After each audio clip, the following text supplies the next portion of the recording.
So back down here in Tassie, after being in the mainland for a few weeks, I am stuck in isolation. I think today's about day 5. It's got a while to go.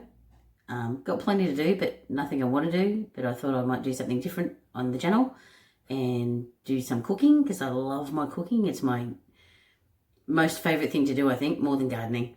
So I thought I'd do a video on that.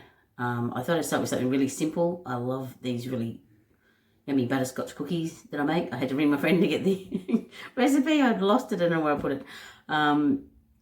So I'll bake those. They can be made either vegan or non-vegan. I'm making them vegan today because I am, but my children aren't. But they're happy to eat it. Yeah, anyway, I'll get on with it. So it's really simple. Got my mix master here. It's going to be totally in the way. I always mix things. You start with 125 grams of butter.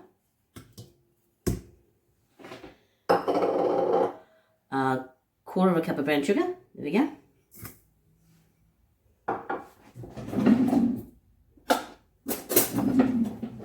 And a tablespoon of golden syrup, but as my friend also says, definitely got to put in more than that. I do closer to 2 tablespoons because it makes it really, really sweet and yummy, gives it a bit more flavour.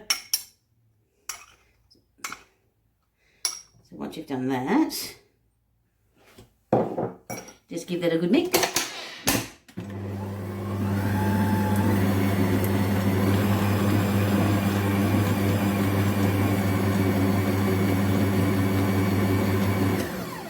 Probably good to scrape down the sides while you're doing it. Let me if I can, I'll show you this in a minute. You'll have to be patient with me. First time I've done this. So here we go. Got it all mixing up in there. Don't know if you can see that. There we go. It'll mix pretty well. And once it's come together,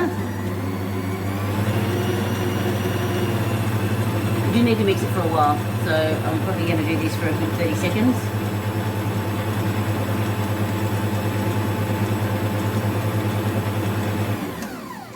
Keep on scraping down the sides.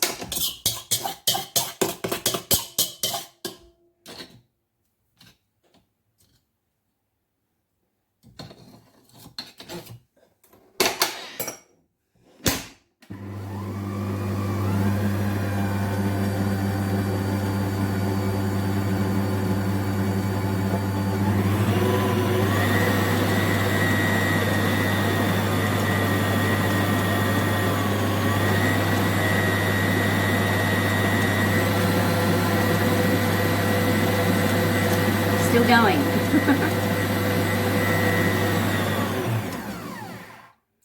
Probably enough. It's pretty smooth. All blended together well. Show you a quick look. That's well blended. If you can see that. Oh my goodness, I don't know if I'm doing this properly. There you go. There's a bit of a novice here, so be patient with me. And after that, all you put in is about 1 1/4 cups of self-raising flour. Make sure you've scraped down the sides. It makes it a bit easier to get the butter to mix in. Especially if you're using a mix master. Obviously not if you're doing it by hand.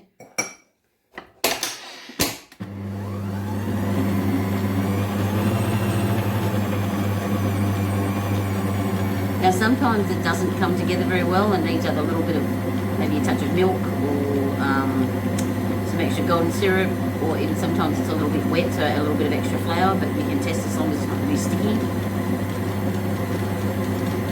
And this is going to be one of those days where it's not actually come together very well.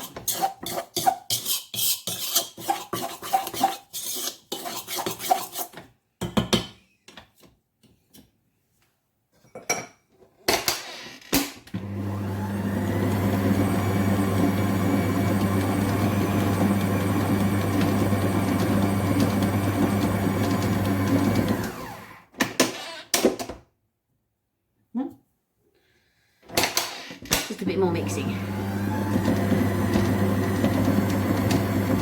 It does look quite dry when you first start mixing it, but once it does come together eventually. You just have to be a little bit patient. And now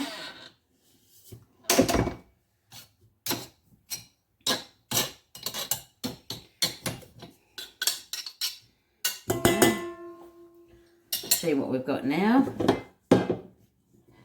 It's come together like this, if you can see. And I will get some tins out and get it on the tray. Right, I've got the trays ready. I have done just a bit of baking paper. It's your choice. You can do baking paper, you can grease your trays. I prefer baking paper. It's quicker, it's easier. Cookies ready to go. And I'll just put them onto the tray. I normally use a spoon. Sometimes if I'm a bit lazy, I'll just use my hands, which I probably will do by the end of this. We'll fix that up. There we go. I like a good sized cookie, but it doesn't really matter what size you do. I'm a bit lazy, so I'll throw a few of different sizes, whatever sort of comes out. A really good roll of them. Keep it nice and round. Roll them properly. There is a method to that madness. I'll show you in a minute. And I'll get these done.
I have to admit, this cookie dough is so good by itself, and even better.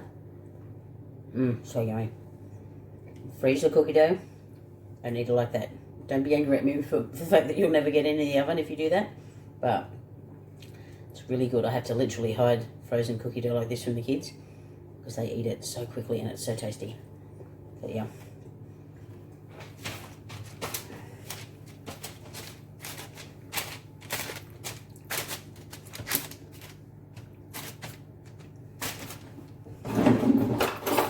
What I'll normally do once I've done this, I don't know if you can see what I've done here. There we go.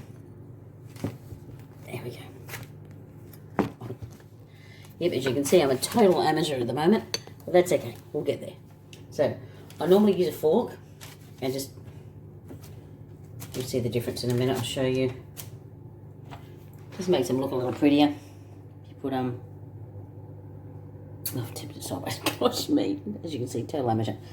See that the cookies are sort of being pressed down and look so much nicer. They make them look quite professional sometimes, if you do them properly, which I don't always do.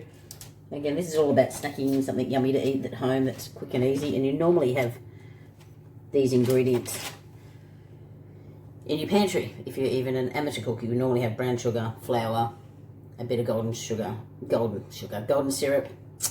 and butter.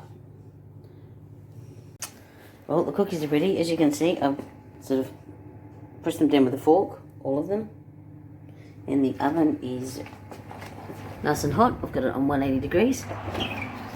Just bottom of the oven. I believe they take about, I think about 10 minutes. Just keep an eye on them. You can, if you want them really crunchy, you can cook them for longer. The cookies are looking very ready. They're nice. Ones on top are quite crunchy. You can put them in a bit longer if you like. They're ready to come out now. I'm going to actually leave them in for a couple of minutes longer so that I can have extra crunchy. You see, you don't get a huge amount of cookies out of them. I think there's less than 2 dozen in there. There's 1, 2, 4, 6, about 17 cookies there. You can pre-make these and put the dough balls into the freezer, like flash freeze them, and then put them in bags and take them out to thaw and cook, so they're already ready to go. You don't have to mix them up later. I do double and triple batches when I've got room in the freezer, so I can just throw some hot cookies in the oven at the last minute without having to do much work or washing up. These don't last long, but I'm the main one that eats these, Again, you can use butter or margarine in the mix, as I've said before. I use Nuttelex in this one, buttery Nuttelex, which is, I actually don't taste any difference. I'm going to quickly throw in a video of the front garden and how that's going. I was away for a few weeks, as I have said, and it wasn't quite as bad as I expected. So I'll add that on the end here after this.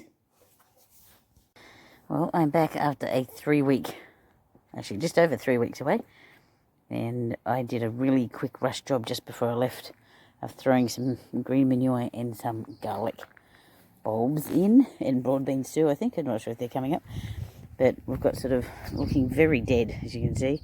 But there is a little bit of activity going on. The strawberries are an absolute mess, excuse the shadow. This whole garden bed was actually just sprayed, so I'm going to have to turn that one over and see what I can do with that one.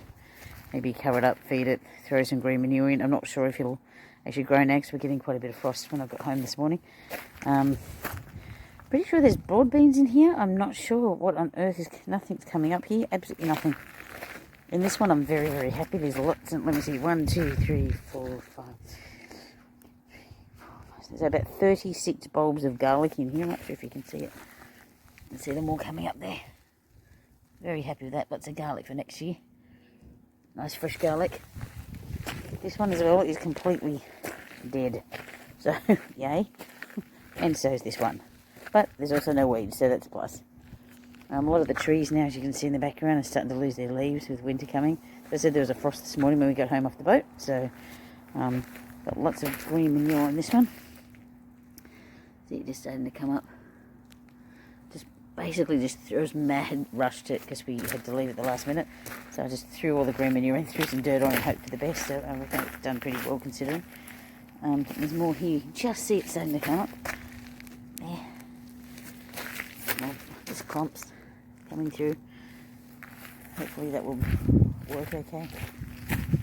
I managed to spray all the paths so they're looking much neater now and a bit less rubbish on them. And this one will need a bit of a weed now that I'm back. I'll put it on the to-do list because we're stuck in isolation for 14 days. Broad beans are picking up. The snow peas have died, so can't even see them there, can you? Nope. Broad beans are coming up. Not too well. I think I've planted them a bit late, but I figure if nothing else, they're just going to feed the soil, a bit of nitrogen, etc. You can see there's my apricot tree. It's looking a bit old, but you know it is deciduous, so it loses its leaves. I hope that's the right way. Yep. My spinach is still going ho. Very happy about that. And peas, they just haven't taken off. But again, might have been a bit late in the year. First winter that I've planted here, so still learning lots of stuff. It's a bit of update of the strawberry patch. It's just wow, 3 weeks. So many weeds. Insane. Going to have to definitely put that on the list of things to do. Cool, but look at this, strawberries, and there's still some flowers. I don't know if they'll come to fruit, but a bit cold I think now. But well, I guess we'll find out. That wraps up today's video. Thank you so much for watching. It's my first very novice attempt at doing a cooking video. I will hope to do more. I'd love to show people how easy and simple it is and how very enjoyable it can be as well. Love cooking for other people, love keeping it simple and often frugal as well. So thanks so much for watching. Chat to you later.